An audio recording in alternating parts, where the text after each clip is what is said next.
Hey guys, welcome to my channel. Today we're going to talk about type 4s again. And I want to read some comments that were on one of my videos. I did a video a while back on type 4s called Type 4s Under Stress. And I had a comment this morning from somebody named Jigglemeister, who is a self-proclaimed self-preservation 4. And I thought these comments were extremely interesting. And I wanted to share them with you because I know if you're a type 4 or you love a type 4, I think you'll find these comments interesting as well. And if you want to leave comments on this video, please do. Keep this conversation going. So the video I did that these comments were on, I'll put it in the description, a link to that video. It's called Type 4s Under Stress. One of the things I talked about was the disintegration of type 4s when they look a little bit like type 2s. And I said in that video, you know, 4s sometimes it seems like they're drawn to people that are unavailable to them or people that represent some kind of idealistic standard, right? And 4s sometimes can look a little 2-ish, you know, trying to be close to those people that, you know, represent something about them that maybe they feel is maybe better. Like this person. And these comments, look, it's a whole page. This person took a lot of time to think these things out. And from a 4's perspective, I thought this is so interesting that I just need to share them with you guys. But anyway, this is what Jigglemeister says. Type 2s, of course, are fueled by a sense of pride. They need these other people around them to give them a sense that they're a loving, kind person. And these connections, they seek to win over the outsider because it validates some feeling about them that they're needed or valuable. And so this is what he says about type 4s. An unhealthy 4 spiraling into the sin of envy has this sense of false deficiency. So opposite of a 2, they lose all sense of themselves and begin, listen to this, compromising their individuality and their values in an effort to please people. Wow. So under stress, a 4 begins to compromise their own individual identity or their core values or maybe their convictions. And you know, they feel like this disconnection is happening. And realize I'm putting my own words in here. So I know that I'm taking what they said, I'm kind of building it in my own mind, and I may not be doing it properly, so I apologize already. But what I hear them saying is this 4 under stress begins to let go of some things, like disintegrating, letting go of some things about themselves in order to maintain this connection, or in order to have this connection, in order to please people. And what does that sound like? It sounds like type 2s, pleasing people. And I would say a typical 4 is not necessarily interested, like a healthy 4. The main concern is not about pleasing people. That's a 2, right? And so under stress, you start to move toward, what do I need to do to please people? Or to win them over, or to make them think I'm, you know, special in some way. So listen to how he says this. They're selling off parts of themselves. Ow. I love how that's said. They're selling off parts of themselves in order to gain attention or approval. And keep in mind, like, attention and approval is not necessarily the same thing. So approval, you know, is winning people over, but attention could just be you're having a dramatic moment, and yeah, you're still getting people's attention. Wow. Okay. So 4s crave deep intimacy and connection. Yes. But in absence of truth and purpose, that line to 1, the unhealthy 4 becomes attention hungry in order to fill that void. Their sense of identity becomes dangerously amorphous and unstable. Amorphous means like without form. So like you're starting to lose yourself and you start to feel amorphous, great word, and losing your sense of identity. And you start to become unstable, or that becomes unstable.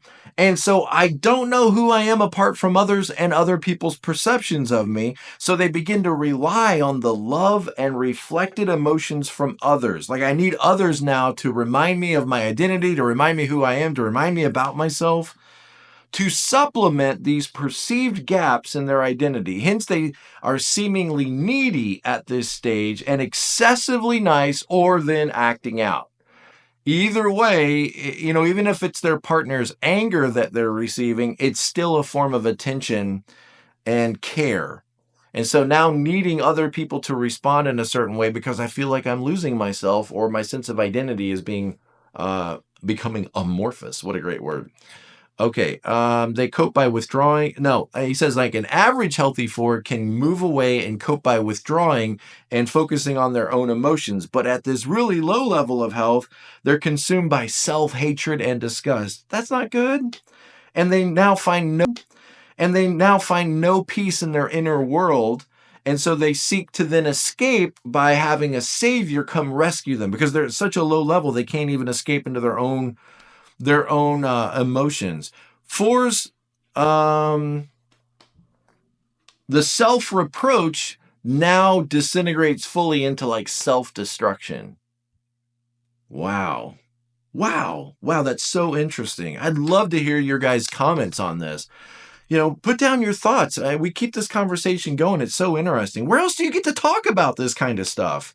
This is so interesting. Now, so Jigglemeister then goes on to talk about what about the person that they're attracted to? What is it about the person under stress, when they look like it too, and they start to like align themselves or attract themselves to another person? What is it about that person? And this is what he says. He says, yes, 4s do romanticize, but 4s try to keep or win over people that represent something that feels core to that 4's identity.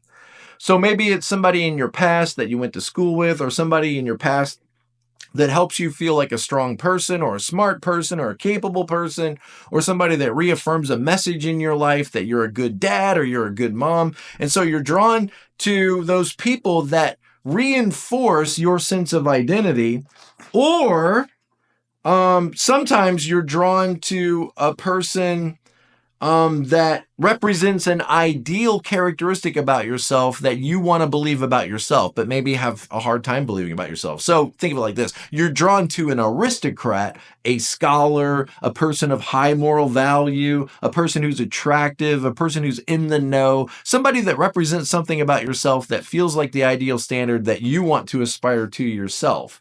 And so like 6s, notice the anxiety, and under this, I bet 4s are feeling a lot of anxiety, but like a 6 who aligns themselves in order to maintain support, it's not really about maintaining support as much as it is as like maintaining something core to your identity that you want to believe about yourself. So you might look a little bit like a 6, and especially I think self-preservation 4s can look a little bit like a 7 or a 6 in particular, but okay, let me get off of that.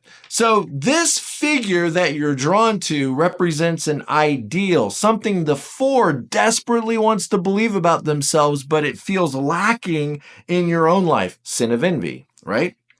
They may represent success, beauty, intelligence, creativity, moral uprightness, courage, or virtue, something that you believe exists outside of themselves.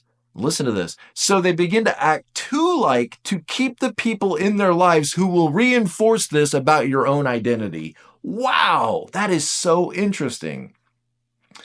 I think back to a lady I knew in a past ministry who was a 4. And she wanted to get like really close. She was much older, so there was nothing like that. Okay, there's no hanky-panky or anything like that. I don't think she was attracted to me, but I think she was attracted to my education. She was attracted to my position in the church, my position in the colleges or universities. And she was just kind of, I could feel it, like she was drawn to me. Like she just wanted to be around me. She wanted to be, a confidant. And it just kind of felt weird, like she was trying to draw something out of me and like put it into herself or believe something about herself. So I think I get what Jigglemeister is saying here. I think I understand that from personal experience. And what's interesting is like she kind of got her fill of me, and then she moved on to some other, PhD theology professor who was in a bigger church, who was just more educated and who had written more books, and I could feel that shift. And then everything was about them and about what they say and what Dr. So-and-so says. And it just, like, I never cared. I never cared about any of it. Like, I like being around smart people, but I don't necessarily do it in order to feel something about my identity.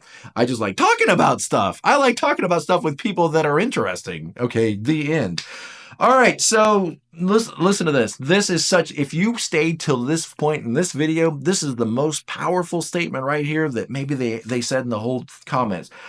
It's as if they see themselves as only darkness. The four sees themselves as missing something, void, only darkness. And the most they can do is stand close to the light.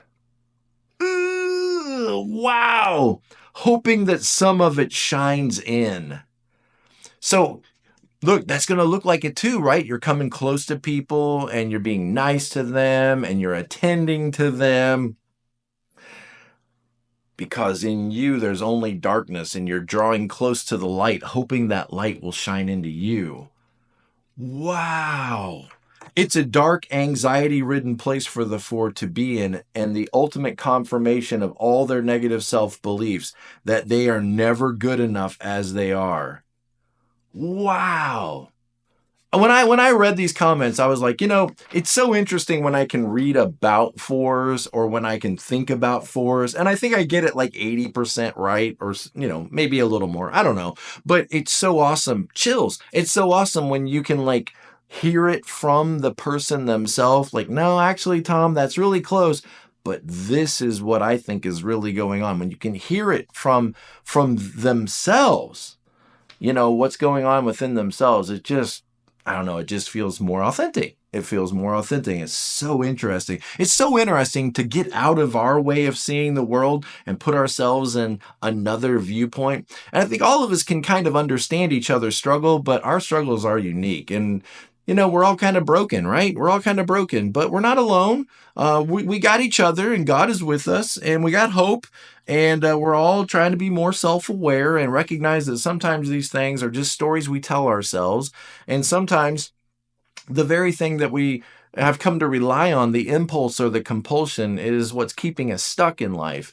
And we don't want to be stuck in life. We want to continue to move forward. And if you're a four that's struggling, find some friends, find somebody to talk to, find somebody to reach out to, find some connections, and, recognize that many times all of us, our biggest problem is ourselves. Sometimes we don't get out of our own way. And if you're struggling, I don't want to see you struggle alone. I'm here for you, and there's a world out there of people that love you and care about you. And, we all are a little bit crazy. We all are a little bit messed up in our own ways. And, thank God we have God and we have each other, and we're going to make it through this. And, we draw strength from each other and information and knowledge from each other. And, check out this video and this playlist if you want to keep learning more about yourself and more about, who you are. And as always, be present to life. I'll see you guys next time. Interesting stuff. Keep the comments going, guys.